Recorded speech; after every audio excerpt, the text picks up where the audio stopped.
अल्लाह रब्बुल इज़्ज़त का ये हमारे ऊपर बहुत ही ज़्यादा फजल करम है कि उसने हमारे लिए दुनिया और आखिरत की कामयाबी और कामरानी के लिए बेशुमार दरवाज़े खोल दिए हैं, ताकि इंसान उन दरवाज़ों से गुज़रता हुआ अपनी दुनिया और आखिरत को बेहतर बना सके। ख़ास तौर पर वो मामलात जिनका ताल्लुक़ इंसान के नफ्स की इस्लाह के हवाले से है। अल्लाह रब्बुल इज़्ज़त ने कुरान और हदीस के अंदर बेशुमार ऐसे तरीक़े, ऐसे कवानीन बयान किए हैं जिनके ज़रिए से इंसान अपनी दुनिया और आखिरत को बेहतर को बना सकता है। पिछले जुमातुल मुबारक का मौजू नफ्स की अक़साम के हवाले से था। उसी मौजू को मद्देनज़र रखते हुए आज जुमातुल मुबारक का मौजू नफ्स की इस्लाह इंसान किस तरह से करे, इंसान कौन से वो कवायद, कौन से वो तरीक़े इख्तियार करे जिनसे इंसान का जो बुरा नफ्स है वो सीधे रस्ते की तरफ आ सके। तो सबसे पहले जो कायदा है अल्लाह रब्बुल इज़्ज़त, इस अल्लाह रब्बुल इज़्ज़त के साथ किसी भी आदमी को, किसी भी वली को शरीक नहीं ठहराना। यानी तौहीद ये इंसान का सबसे पहला ज़रिया है जिसके ज़रिए से इंसान अपने नफ्स की इस्लाह कर सकता है। कई एक ऐसे मकामात देखने में आते हैं जिसके अंदर इंसान अल्लाह रब्बुल इज़्ज़त को छोड़कर गैरुल्लाह की इबादत करनी शुरू कर देता है, तौहीद को छोड़ता है। अल्लाह रब्बुल इज़्ज़त जो वहदहु ला शरीक है उसकी ज़ात को छोड़कर गैरुल्लाह को पुकारना शुरू कर दिया जाता है। और ख़ुसूसन इंसान के ऊपर जब कोई मुश्किल आती है, कोई तकलीफ़ आती है, हालांकि वो अल्लाह जो इंसान की तमाम तकालीफ़ को, तमाम मुसीबतों को दूर करने वाला है, इंसान उसको छोड़कर गैरुल्लाह के सामने सजदा रेज़ हो जाता है। उसे अपनी मिन्नतें और अपनी ज़रूरियात को पूरा करने के लिए उसके सामने सजदा रेज़ होता है, उसके सामने झुकता है। इसलिए फरमाया कि कोई भी बंदा अल्लाह रब्बुल इज़्ज़त के साथ शिरक ना करे, सिर्फ़ अल्लाह रब्बुल इज़्ज़त को माने, उसी की इबादत करे और तमाम मामलात के अंदर उसी अल्लाह रब्बुल इज़्ज़त की पैरवी करे। क्यों? क्योंकि जो बंदा भी अल्लाह रब्बुल इज़्ज़त के साथ शिरक किया करता है, गैरुल्लाह को अल्लाह रब्बुल इज़्ज़त के अलावा पुकारता है, फरमाया ववैलुल लिल मुश्रिकीन, उन लोगों के लिए जो अल्लाह रब्बुल इज़्ज़त के साथ शिरक करते हैं उनके लिए हलाकत है, वैल है, और ये वैल जहन्नम का सबसे निचला गड़ा है। जो भी बंदा अल्लाह रब्बुल इज़्ज़त के अलावा किसी और को पुकारता है, उसे अपनी मिन्नतें, अपनी मुरादें, अपनी ज़रूरियात रखता है और उससे तलब करता है, अल्लाह रब्बुल इज़्ज़त शिरक करने वाले को जहन्नम के सबसे निचले गड्ढे के अंदर फेंक देंगे। और फरमाया वलक़द ऊहिया इलैका व इलल्लज़ीना मिन क़ब्लिक लइन अशरकता लयहबतन्न अमलुक व लतकूनन्न मिनल ख़ासिरीन, कि जो बंदे भी रसूलुल्लाह सल्लल्लाहु अलैहि वसल्लम से पहले अल्लाह रब्बुल इज़्ज़त ने कई नबी और कई रसूल नाज़िल फरमाए और आप सल्लल्लाहु अलैहि वसल्लम को भी भेजा, तो अल्लाह रब्बुल इज़्ज़त ने आप सल्लल्लाहु अलैहि वसल्लम को मुखातब करके कहा, ए नबी, अगर आप भी अल्लाह रब्बुल इज़्ज़त के साथ शिरक किया करेंगे, ला यहबतन्न अमलुक, हम आपके अमाल को भी तबाह बर्बाद कर देंगे। देखिए शिरक का मामला किस कदर संगीन है। ये किसी इंसान को नहीं कहा, बल्कि अल्लाह रब्बुल इज़्ज़त के सबसे महबूब पैगंबर जनाब मुहम्मद रसूलुल्लाह सल्लल्लाहु अलैहि वसल्लम को मुखातब करके कहा कि अगर आप भी शिरक करेंगे, अल्लाह रब्बुल इज़्ज़त के अलावा किसी और को पुकारेंगे, हम आपके भी अमाल को तबाह बर्बाद कर देंगे।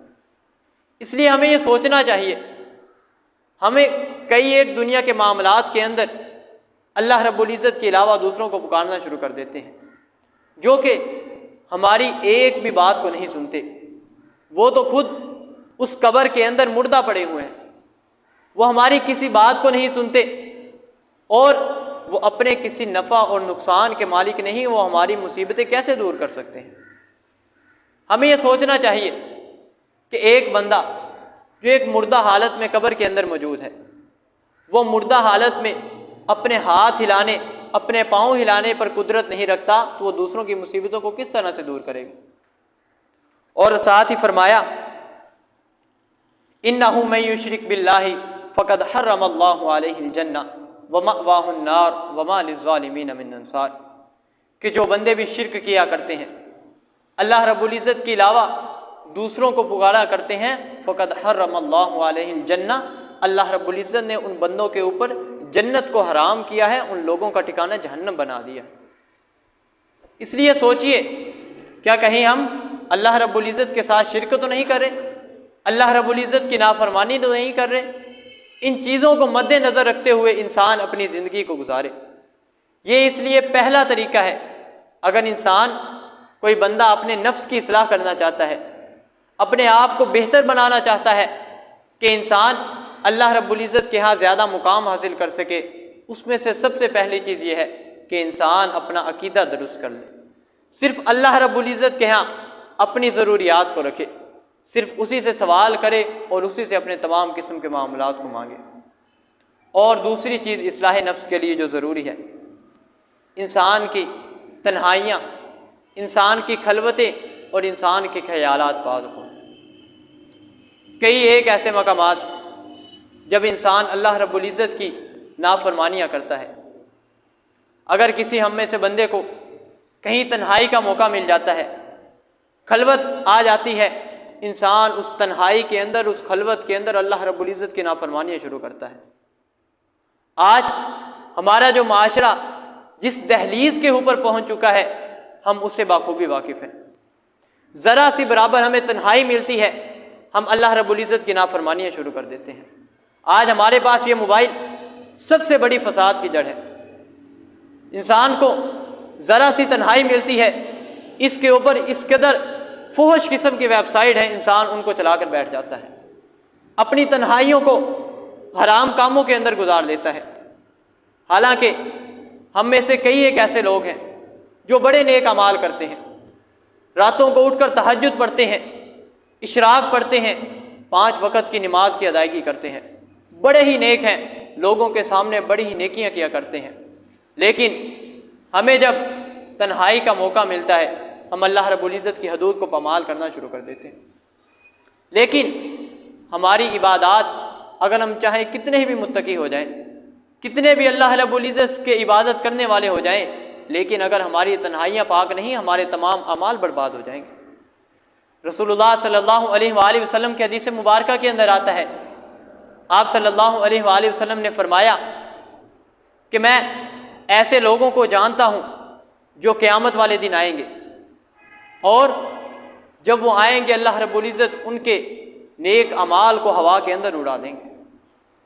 साहबा ने अर्ज़ किया, अल्लाह के रसूल सल्लल्लाहु अलैहि वसल्लम, वो कौन लोग हैं, हमें भी बतलाइए, वो कौन बदबख्त हैं जिनके अल्लाह रब्बुल इज़्ज़त तमाम अमाल को बर्बाद कर देंगे।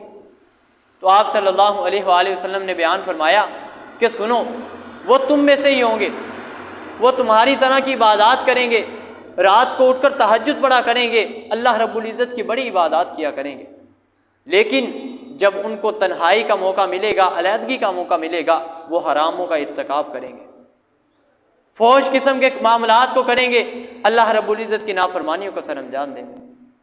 हम देखें कि हमें ज़रा बराबर सी फुर्सत मिलती है, हम किस कदर बुरे कामों की तरफ चले जाते हैं। हमें यह देखना चाहिए, हम चाहे जितनी मर्ज़ी इबादत करते रहें, जितनी मर्ज़ी अल्लाह रब्बुल इज़्ज़त की फरमा बरदारियाँ करते रहें, लेकिन अगर हमारी तन्हाइयाँ पाक नहीं तो हमारे तमाम अमाल बर्बाद हो जाएंगे। इसलिए सोचिए और अपने नफ्स की इस्लाह कीजिए। इसलिए नफ्स की इस्लाह के लिए, अपने आप को बेहतर बनाने के लिए इंसान को गौर करना चाहिए कि इंसान की अलहदगियाँ, इंसान की तन्हाइयाँ पाक हैं। अगर इंसान की तन्हाइयाँ पाक हैं तो खुश हो जाइए, अल्लाह रब्बुल इज़्ज़त का तकबीर का नारा लगाइए और खुश हो जाइए कि आपकी तन्हाइयाँ पाक हो चुकी हैं। और तीसरा तरीका जिसके ज़रिए से इंसान अल्लाह रब्बुल इज़्ज़त के बतलाए हुए तरीके के मुताबिक अपने नफ्स की इस्लाह कर सकता है। मासिम, अल्लाह रब्बुल इज़्ज़त की नाफरमानी, उससे बचिए। कोई रास्ता अल्लाह रब्बुल इज़्ज़त की नाफरमानी की तरफ जाता है, उस रास्ते को रोक दीजिए, उस रास्ते की तरफ आगे ना बढ़िए, बल्कि उससे पीछे हट जाइए। कुरान मजीद के अंदर आता है, कुल्लिल मुमिनीना यगुज़्ज़ू मिन अबसारिहिम व यहफ़ज़ू फ़ुरूजहुम, क्या मोमिनो अपनी आँखों की और अपनी शर्मगाहों की हिफाजत करो, अपनी आँखों को नीचे झुका के रखो, क्योंकि जब इंसान अपनी आँखों को नीचे झुका के रखेगा, इंसान बुरे कामों से बच जाएगा। जब इंसान की निगाहें ऊपर उठती हैं, आँखों ही आँखों से आगे इंसान गुनाह के अंदर बढ़ता जाता है और जिना की तरफ चला जाता है। फरमाया यगुज़्ज़ू मिन अबसारिहिम, अपनी आँखों को नीचे रखो, यह गुनाह की तरफ लेकर जाता है, इसी से ही अपने आप को रोक लो। जब इंसान अपनी आँखों को नीचा रखेगा, अल्लाह रब्बुल इज़्ज़त इंसान को उन गुनाहों से बचा लेंगे। और फरमाया वला तक़रबुज़्ज़िना इन्नहु कान फ़ाहिशा, कि तुम जिना के करीब भी ना जाओ। ये नहीं कहा कि जिना ना करो, बल्कि जिना के करीब भी ना जाओ। कोई रास्ता जो इंसान को जिना की तरफ लेकर जाता है, बुरे कामों की तरफ लेकर जाता है, इंसान उस रास्ते से ही पीछे हट जाए। जिना तो आगे जाकर होगा। अगर इंसान को पता है कि अगर मैं इस रास्ते पर चलूँगा, इस दहलीज को, इस रास्ते को इख्तियार करूँगा, वो आगे जाकर मुझे जिना की तरफ लेकर जाएगा। इंसान शुरू से ही उस रास्ते को छोड़ दे, जिना के रास्ते की तरफ करीब भी ना जाए, तो अल्लाह रब्बुल इज़्ज़त इंसान के नफ्स की इस्लाह फरमा देंगे, इंसान बुरे कामों से बच जाएगा। और चौथा तरीका बयान फरमाया कि मौत की याद। रसूलुल्लाह सल्लल्लाहु अलैहि वसल्लम ने इरशाद फरमाया, अक्सिरु ज़िक्रा हाज़िमिल लज़्ज़ात, लज्जतों को तोड़ देने वाली चीज़ को कसरत के साथ याद किया करो, यानी अल-मौत, मौत को कसरत के साथ याद किया करो। जब इंसान को अपनी फ़िक्र होगी कि मुझे किसी भी वक़्त मौत आ जानी है, किसी भी वक़्त मेरा आखिरी वक़्त, आखिरी टाइम आ जाएगा, मैं इस दुनिया से चला जाऊँगा, जब इंसान को इस मौत की फ़िक्र होगी, इंसान कभी भी गुनाह की तरफ नहीं बढ़ेगा। इंसान को ये फ़िक्र होगी कि यार अगर मुझे इस हालत के अंदर मौत आ गई तो अल्लाह रब्बुल इज़्ज़त के यहाँ मैं क्या जवाब दूँगा। अल्लाह रब्बुल इज़्ज़त क़यामत वाले दिन अल्लाह रब्बुल इज़्ज़त तमाम लोगों को पकड़ लेंगे, और जब तक वो इन सवालों का जवाब नहीं दे सकेंगे कि मैंने तुझे इतनी उम्र दी है, ये उम्र कहाँ गुजारी, मैंने तुम्हें इतनी मालो दौलत दी, इस मालो दौलत को कहाँ सर्फ किया, इस कदर सवाल होंगे। इस तरह के अल्लाह रब्बुल इज़्ज़त सवाल करेंगे, जब तक इंसान उनका जवाब नहीं देगा, इंसान आगे नहीं बढ़ सकेगा। इंसान के मुंह के ऊपर ताला लगा दिया जाएगा, इंसान की ज़ुबान नहीं बोलेगी, बल्कि इंसान के जिस्म के आज़ा हाथ बोल कर गवाही देंगे, ए अल्लाह मैंने इन्हीं हाथों के साथ, इसने इन्हीं हाथों के साथ तेरी अल्लाह रब्बुल इज़्ज़त की नाफरमानी की है, इन्हीं पाँव के ज़रिए से ये गुनाहों की तरफ जाया करता था।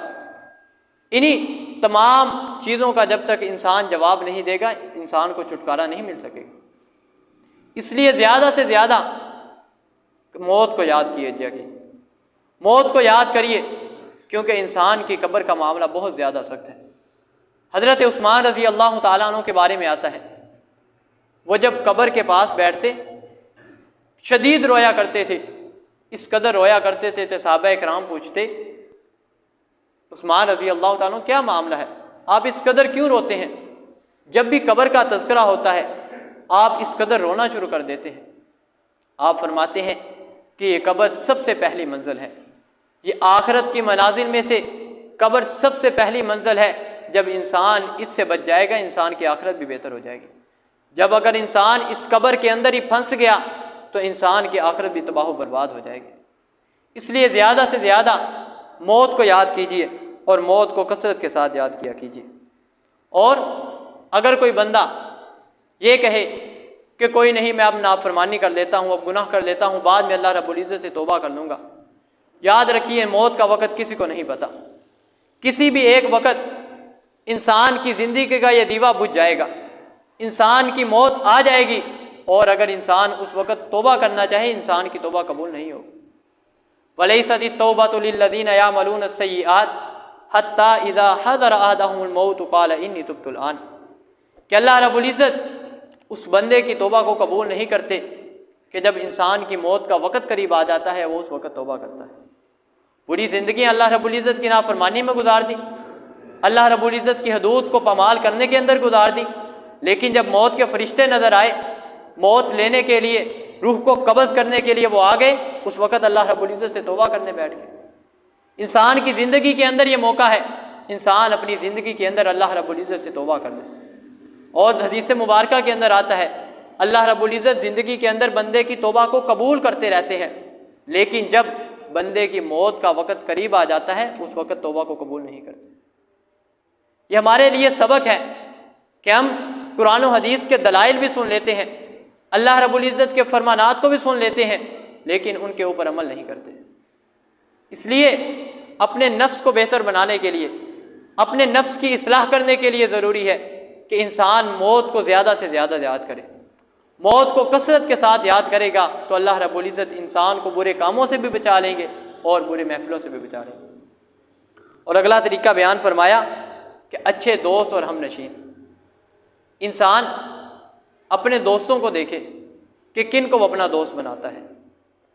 इंसान बुरे महफिल के अंदर शिरकत करता है, दूसरे दोस्त जो इंसान को बुराई की तरफ लेकर जाते हैं उनको दोस्त बनाता है।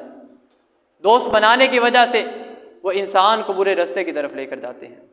हदीस मुबारका के अंदर आता है, आपने इस चीज़ की बड़ी बेहतरीन मिसाल बयान फरमाई कि अगर कोई इंसान किसी कोयले वाले के पास बैठा है, अगर इंसान उससे कुछ भी ना खरीदे, इंसान को वो धुआं और वो स्याही पहुंचती रहती है। लेकिन अगर इंसान किसी खुशबूदार आदमी के पास, खुशबू वाले आदमी के पास बैठता है, इंसान उससे कुछ भी ना खरीदे तो इंसान के पास से खुशबू आना शुरू हो जाती है। यही मिसाल अच्छे और बुरे दोस्त की बयान की गई कि अगर इंसान बुरे दोस्त के पास बैठता है, वो इंसान को अगर कुछ भी ना दे, इंसान उसकी तरफ देखते ही देखते खुद भी बुरा बन जाता है। और अगर इंसान के पास अच्छे दोस्त हों जो इंसान को अल्लाह रब्बुल इज़्ज़त की तरफ लेकर आए, नमाज़ों की तरफ लेकर आए, कोई कहीं प्रोग्राम है, कहीं कुरान और हदीस की महफिल है, उसके अंदर लेकर आए तो इंसान को दुनिया और आखिरत के अंदर फ़ायदा होता है। और अरबी का वो माकूला भी है, सोहबत साले तुरा साले कुनत, सोहबत ताले तुरा साले कुनत। अगर इंसान की सोबत अच्छी होगी, इंसान का उठना बैठना, इंसान की मजलिसें बेहतर होंगी तो इंसान के ऊपर उसी चीज़ के असरात होंगे। अगर इंसान की बुरी महफिलें होंगी, बुरे लोगों के साथ उठना बैठना होगा तो इंसान भी बुरा ही बन जाएगा। और इसी तरह से अगला तरीका बयान फरमाया कि अल्लाह रब्बुल इज़्ज़त से दुआ कीजिए, कसरत के साथ अल्लाह रब्बुल इज़्ज़त से दुआ कीजिए। अल्लाह रब्बुल इज़्ज़त से दुआ करें, या अल्लाह हम बुरे कामों के अंदर फंस चुके हैं, हमारा नफ्स बुरा हो चुका है, नफ्स खबीसा बन चुका है, जो हमें सीधे रास्ते की तरफ नहीं आने देता, जो हमें बुराई की तरफ धकेलता जाता है। अल्लाह रब्बुल इज़्ज़त से दुआ कीजिए, अल्लाह रब्बुल इज़्ज़त या मुकल्लिबल कुलूब सब्बित क़ल्बी अला दीनिक, ए दिलों को फेरने वाले, ए दिलों की जांच पड़ताल करने वाले, दिलों को मोड़ने वाले, हमारे दिल को भी अपने दीन की तरफ मोड़ दे।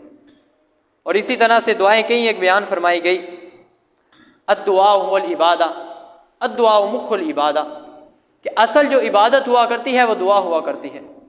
और असल अद्दुआ मुख्खुल इबादा, दुआ इंसान की इबादत का मगज़ है। जब इंसान का मगज़ ठीक हो जाए, इंसान के तमाम जिस्म के अमाल भी ठीक हो जाया करते हैं। और इसी तरह से फरमाया, इंसान का दिल, अगर इंसान का दिल बेहतर हो जाए, इंसान के तमाम किस्म के मामलात भी बेहतर हो जाते हैं, इंसान का जिस्म भी बेहतर हो जाता है। आप सल्लल्लाहु अलैहि वसल्लम का हदीस के मफ़हूम है, आप सल्लल्लाहु अलैहि वसल्लम ने फरमाया कि जिस्म के अंदर एक ऐसा टुकड़ा है, अगर वो सही हो जाए तो इंसान का पूरा जिस्म सही हो जाता है, और अगर वो जिस्म का टुकड़ा ख़राब हो जाए, इंसान का तमाम जिस्म ख़राब हो जाता है, इंसान बुरे कामों की तरफ जाता है। अला वहियल क़ल्ब, और वो टुकड़ा इंसान का दिल है। अगर इंसान का दिल बेहतर हो जाए, इस दिल के अंदर अल्लाह रब्बुल इज़्ज़त की याद आ जाए, इस दिल के अंदर अल्लाह रब्बुल इज़्ज़त का तकवा आ जाए, अल्लाह रब्बुल इज़्ज़त के कुरान को इस दिल के अंदर जगह दी जाए, तो इंसान भी बेहतर हो जाता है। अगर यही दिल, इस दिल के अंदर अल्लाह रब्बुल इज़्ज़त की नाफरमानियाँ है, कीना है, बुग़्ज़ है, झूठ है, ग़ीबत है, तो इंसान का पूरा जिस्म भी बर्बाद हो जाएगा। इसी दिल के अंदर जब बुरे ख्यालात जन्म लेंगे तो इंसान बुरे कामों को भी सर अंजाम देगा। अगर इसी दिल के अंदर अच्छे ख्यालात नहीं है, नेकी करने का जज्बा नहीं है, तो ये इंसान का जिस्म भी खराब हो जाएगा। इसलिए इस्लाह नफ्स के लिए ज़रूरी है, इंसान अगर अपने आप को बेहतर बनाना चाहता है, अपने रोज़मर्रा के कामों को बेहतर बनाना चाहता है, अपने नफ्स की इस्लाह करना चाहता है, तो इन चीज़ों को मद्देनज़र रखें। इन चीज़ों को सामने रखकर अल्लाह रब्बुल इज़्ज़त से दुआ करे, अपनी महफिलों को बेहतर बनाए, मौत को कसरत के साथ याद किया करे। अल्लाह रब्बुल इज़्ज़त इंसान को बुरे कामों से बचा लेंगे, इंसान के नफ्स की इस्लाह कर देंगे। मैं अल्लाह रब्बुल इज़्ज़त से दुआ गो हूँ कि रब्बुल आलमीन हमें सही मानों के अंदर अपने नफ्स की इस्लाह करने की तौफ़ीक़ अता फ़रमाए। अक़ूलु क़ौली हाज़ा अस्तग़फ़िरुल्लाह ली व लकुम व लिसाइरिल मुस्लिमीन।